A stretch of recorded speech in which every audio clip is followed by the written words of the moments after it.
Welcome to the motherfucking relay. We're covering today's top boxing news. Okay, we'll start with this. Controversial Olympian Imane Khelif of Algeria is set to take legal action according to the International Olympic Committee after a supposed leaked medical report claimed to confirm Khelif is a biological male. Endocrinologist Jacques Young, who was reported to have co-authored this medical assessment, was asked if he believes his name is being used to legitimize false information and further an anti-trans agenda, and he replied, "I think your statement perfectly reflects reality." The leak itself claims that the clinical report revealed an MRI determining that Khelif had no uterus, but instead had internal testicles and a micropenis resembling an enlarged clitoris. A chromosomal test further confirmed that Khelif has an XY karyotype, not XX like a biological female, while a hormone test found that Khelif had a testosterone level typical of males. Aouda also noted that doctors suggested Khelif's parents may have been blood relatives. Now, this is what the leaked medical report claims, but the legitimacy of said report is what is under question. Is this true? Because if it is, then Imane Khelif should have never been allowed to compete in the women's category to begin with, since he is biologically male, and this entire subject during these Olympics was co-opted by members of the LGBTQ community when Imane Khelif is not an LGBTQ person. It's important to make that distinction, that Imane Khelif is not a trans person. This is not someone who transitioned from one sex to the other. Didn't go under any surgeries. Didn't take any hormones. The story, according to Imane Khelif and the athlete's father, Imane Khelif is a woman, According to them. but a lot of people are not convinced. Piers Morgan is one among them, saying confirmation of what some of us said at the time. Khelif is a biological man. The gold medal should now be stripped and awarded to the best actual woman. Why is he so convinced Imane Khelif isn't a woman? Because it doesn't look like a woman, it looks like a man. Oh. In tandem with the IBA's banment of both Imane Khelif and one other athlete for reportedly failing a chromosomal test that revealed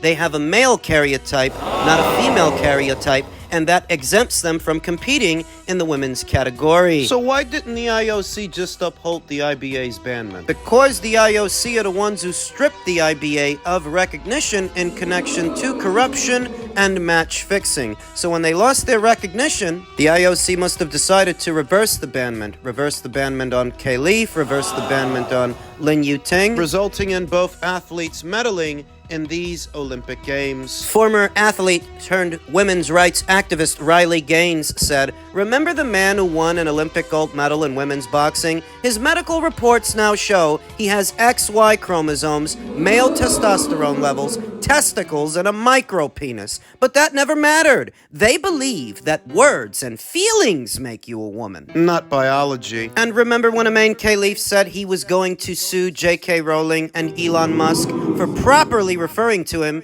as a male? LOL. This tweet aged well. So to a lot of people, the IBA's banment should have been upheld irrespective of their recognition being stripped from them. A separate matter. The IBA's banment of Imane Khelif and Lin Yuting should have been upheld because they are biologically male. And if you don't want to take it from the IBA, what the IOC should have then did was conduct a chromosomal test of their own. But they instead chose to just go with the athletes' passports as verification. Not an actual chromosomal test of their own like the one the IBA claims to have conducted. And so the disingenuous nature of how the IOC handled all of this is what has everybody riled up, because they've got two eyes into them. They can see this is a man. All without a test. And you're telling them that it isn't. We'll conduct a test to find out. You say we shouldn't trust the IBA. We shouldn't take it from them. So let's take it from you. Conduct a test of your own. And the IOC didn't. I remember seeing the IOC's Thomas Bach claim that the science can't prove it, or the science is not reliable. And I just thought to myself, well, if there's no way to distinguish a man from a woman, if that's what you're saying, then why are there two separate categories? By that reckoning, Well, there should only be one. Thomas Bach's perspective to me just sounded like a lot of bullshit from somebody who's stepping on eggshells. He doesn't want to piss anybody off. He doesn't want to exclude anybody. But isn't that the point of a category? If you have a women's category,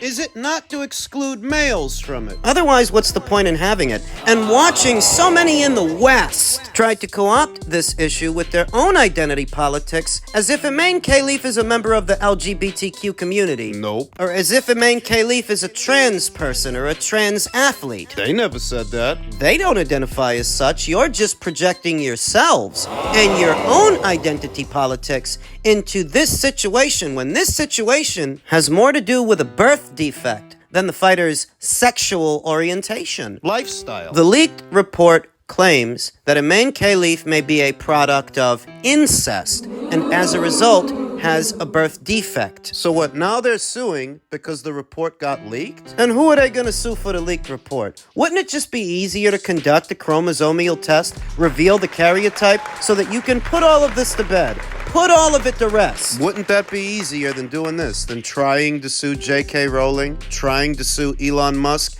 And how is all of that going? Where is Imane Khelif with that lawsuit? Where? Nowhere. That's where. So Imane Khelif has found someone else to sue, as if suing them is any kind of a solution and will quell this controversy when you can easily kill all of this by taking a chromosomal test and revealing the result. That will do it. But isn't that an invasion of the athlete's privacy? Being honest, the athlete's privacy is already being invaded. Given the controversy, the stir this is creating, taking a chromosomal test to prove you have a female karyotype could make all of this go away in an instant. Unless you have something to hide. Something the IOC knew about, but chose not to delve into because they knew what they would find. Something you choose not to delve into. Instead, you're threatening to sue anyone who thinks you're a man? Well, that's a lot of people. And bear in mind that Imane Khelif has intentions of entering into the pro ranks, the paid ranks, while this controversy is still going on. It's not looking good. It's not going to be easy to attract people to your fights when they're just not sure what you are. So I'm telling you, we would stop Shakur. And we number 2. So what's the excuse, Shakur? Why not fight, brother? So come on, who you got scheduled to fight right now? But if that's not it, if you don't want to fight, we understand. But don't be acting like you a dog and want to fight it, because you claiming that. The funny thing about y'all Floyd Mayweather ever dudes is y'all claiming it to be the best, but y'all didn't fight no body. Schofield Sr. is kind of throwing stones in a glass house there, because if you're going to question who Shakur Stevenson has fought so far, those same questions can be asked about your son. Who has he fought? Has he fought somebody as good as an Oscar Valdez? A Jamel Herring. Oh, to you, those names might not seem like much at first, but remember, those were reigning champions when Shakur fought them, and to date, Floyd Schofield hasn't fought a reigning champion. He's never fought for a full alphabet title. I like Floyd. But liking Floyd doesn't make this argument better, the one that his father is making, claiming that they want to fight Shakur now. I think he's just playing the game. That's it. By now, everybody knows that upon Shakur Stevenson's return, what Turki Al Sheikh wants to do is put him in the ring with William Zepeda. William Zepeda, who's going to be boxing on Riyadh Season Latino night on the undercard of Zerto Ramirez versus Chris Billum-Smith. If he beats Tevin Farmer, the plan is to put him in the ring with Shakur next year, and everybody knows that. Floyd Schofield Sr. included. He knows that. So when you ask a rhetorical question like, what does Shakur have coming up? Who is he going to fight? When is he going to fight? You're asking questions you already know the answers to make it seem like you really want to make that fight between Floyd and Shakur. You don't. You're just playing the game, promoting your son. And I like his son. I like Floyd Schofield. I would rather watch a Floyd Schofield fight than a Shakur Stevenson fight, because stylistically, Floyd has a fan-friendly style. Shakur doesn't. But having a fan-friendly style doesn't mean he beats Shakur. He's a boxer-puncher. Floyd Schofield is. Shakur is a pure boxer. Historically, pure boxers have a tactical advantage over boxer punchers. Think Floyd Mayweather versus Miguel Cotto. Think Floyd Mayweather versus Canelo Alvarez. It's that dichotomy. Dynamic. Based on what I've seen and what Floyd Schofield is now, he loses that fight. If they made that fight next, he loses a points decision to Shakur Stevenson, who would out-hustle him, sticking and moving and staying on the outside and walking him into punches, because as entertaining as Floyd Schofield is, his defense, They could use some work. it ain't that bad, to be honest with you. It's not bad. But for somebody like Shakur, I can definitely see Shakur winning a points decision. The silver lining for Floyd is that that fight ain't next. I don't think it's going to be next, or after that. Nope. Floyd Schofield is still earning his stripes and making his bones. He's not ready for somebody like Shakur now. Maybe later on, in time, he might be. He's only 22 years old. So he's got time. And he's definitely a boxer-puncher. That's the look of him. There are some fighters who can make that adjustment, that transition from being a boxer-puncher to being a pressure fighter. And to beat Shakur Stevenson, that's what I think Floyd would have to do. He would have to make that adjustment now. Not everybody can. In fact, most guys don't. Only the cream of the crop, the really elite of the elite, can adopt more than one base style, like Canelo. When you first started seeing Canelo, he had the look of a boxer-puncher, a counter-puncher. But over time, as he climbed in weight and had to close the distance on taller and longer fighters, he became more of a pressure guy. So he can toggle in between being a boxer-puncher and a pressure fighter, depending on who he's fighting. Canelo can hit that switch to be aggressive and defensible at the same time. Floyd is not there yet, young Floyd Schofield. In time he can get there, but he's not there now. Pressure, pressure, pressure. Pressure busts pipes.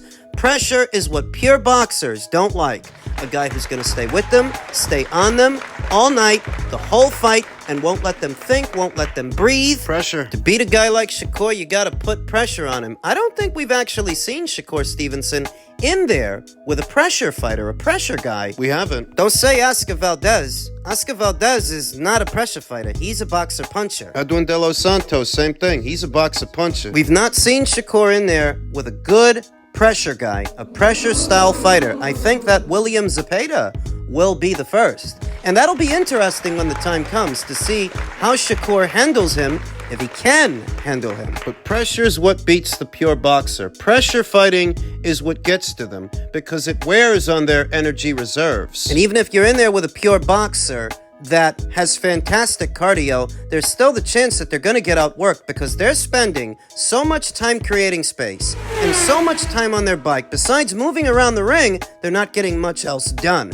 That's yet another way that the pressure fighter can get to the pure boxer. To beat Shakur, Floyd would have to be more of a pressure guy. People think the pressure fighting is just coming forward and winging shots and just throwing punches and bunches. Yeah, maybe if you're a low-level pressure fighter, in the lower tier, a brawler like an Isaac Cruz. The most identifiable trait of the pressure fighter is that they're always coming forward and they really want to fight all 3 minutes of the round, but there are other bells and whistles. Besides coming forward and the activity rate, those are just the most noticeable traits. More elite-level pressure fighters might show head movement, slipping, rolling, and riding punches as to not let them land flush or not let them land at all while they come forward. You see this in Chocolatito. You saw this in Mike Tyson many years ago. Head movement while coming forward, or catching and countering, catching and shooting. You see that in Canelo Alvarez. You see that in Artur Beterbiev, that they're coming forward,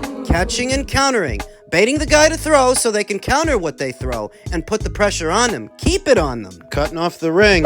You have to be able to cut off the ring. You hear it all the time, to the point of nauseum, but it's a skill that any and every elite pressure fighter has to have, because that's the difference between following your opponent from one end of the ring to the other and being able to pin them down, being able to close off their exits, pin them down, and unload. Cut off the ring. That's the difference between getting out-hustled and not getting out-hustled. Being relentless. Cut off the ring. Hard to imagine that any fighter who doesn't know how to cut off the ring is going to be able to get to Shakur. He's fast on his feet, light on his feet. To get to him, you've got to cut off the ring. You would be asking more of Floyd Schofield than he can deliver to you here and now. These are all skills that he can pick up along the way, over time, fight by fight. But here and now, I think Shakur beats him. He showed in this past weekend's fight that he can handle pressure, but he's got to learn over time how he can apply it. Effectively. Put pressure on the other guy and do it safely. Do it responsibly. That's what he's got to learn. And maybe he will. I don't know. I ain't no fortune teller. And finally, you may have heard that Conor Benn has been officially cleared to fight by the NADP, exonerated of any wrongdoing. Conor released an official statement saying, "I am thankful that after an incredibly challenging 2 years, the National Anti-Doping Panel has today finally cleared me of any wrongdoing. The past 24 months have unquestionably been the toughest fight of my life. A roller coaster period with which the WBC had already decided that I was innocent, and the NADP decided in the first instance that there was no case to answer to, and I was free to fight. As someone who is so passionate about boxing and an advocate for a clean sport, I hope now that I have been cleared, it can be understood why I have maintained my innocence so strongly throughout. As a man of God, I bear no ill will towards UCAD or the British Boxing Board of Control. We have a shared ambition of a clean sport, and I look forward to reconciling with the board and moving forward together. I would like to thank my fans that have stood by me. Your support has never and will never go unnoticed. And of course, my friends and family, all of whom have displayed an unwavering belief in me. Only with the strength of all of this support have I made it through. I would also like to thank Matchroom and Everlast, as their steadfast support ensured that I could see the process through to a full conclusion. I have stayed disciplined and focused despite the challenges faced, which is a testament to my desire to be great. I am relieved to finally close this chapter and am excited to get back in the ring to realize my ultimate potential. This isn't much of a story to me. It's not much of a story that they cleared Conor Benn a little sooner than later, because he was already set to be cleared next year. The ban was already set to be lifted, which we talked about in a previous video. So if they did it a little sooner, I'm sure that's a sigh of relief for Conor Benn, who's been dealing with this for roughly 2 years now, but there's not much to add to it. To some people, Conor Benn is still a dirty fighter, and somehow, some way, he found a loophole, a technicality to get back out there. That's how some people feel. Other people feel that this has gone on long enough and it's time to put it to bed, irrespective of what really happened. That by now, the boxing community at large has seen so many fighters that have tested positive for banned substances resume their careers in a timely fashion that it doesn't make sense to keep going after Conor. It's already been 2 years. Enough is enough. I don't get the sense that talks will resume for a Conor Benn versus Chris Eubank Jr. fight,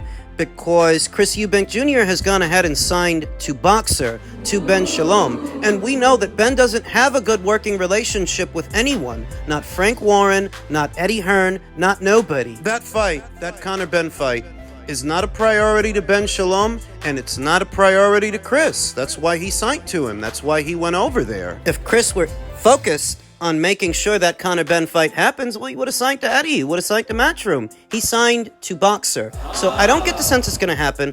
I think that Conor Benn will make his way back down to welterweight, and see about lining himself up for a title. WBA title, maybe? WBC title? I think that will be his next destination now that he's clear and free to fight.